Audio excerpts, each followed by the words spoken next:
Hey guys, it's the Nerdy Movie Guy. So today I want to talk about the movie Halloween 2. Now I'm not talking about Halloween Kills, I'm talking about Halloween 2. So to start off, when I bought this one, this is pretty cool. A lot of the movies don't come with slipcovers, but they had a Scream Factory edition of this movie. And what's actually pretty cool is let's see if I can get it out this time. It slides out. I know I kind of have it in backwards.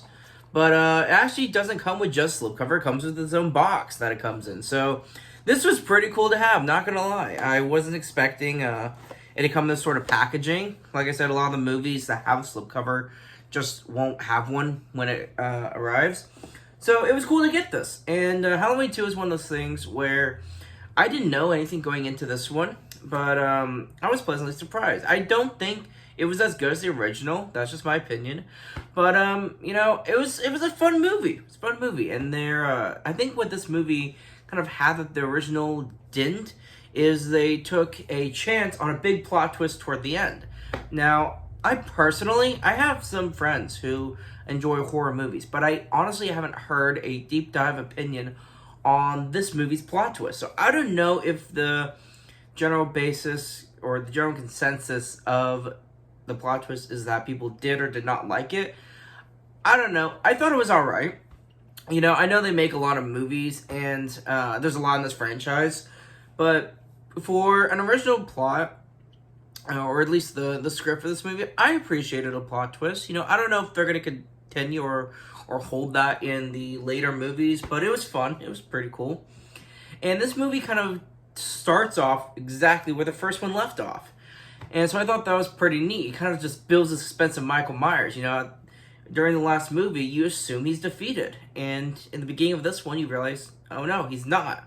And that's what's expected in this kind of a sequel.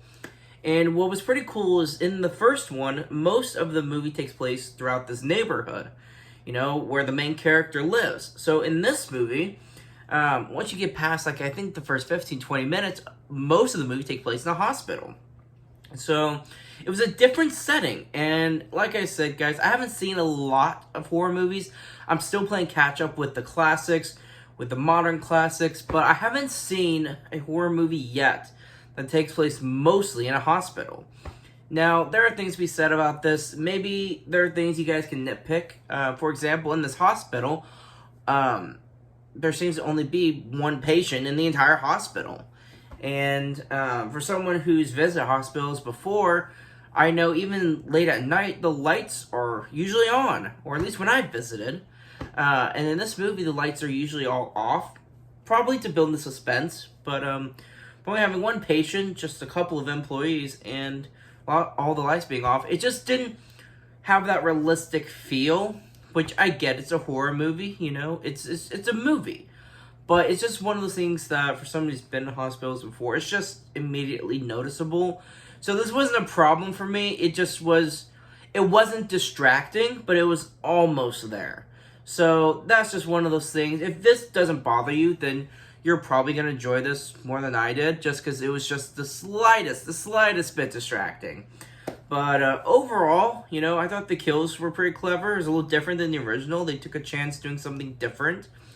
And, of course, Michael Myers is still creepy. There's actually some pop-outs during this movie that kind of got me more than the first one did. And that's my honest opinion. I thought the scares were a little more scary, for lack of a better word.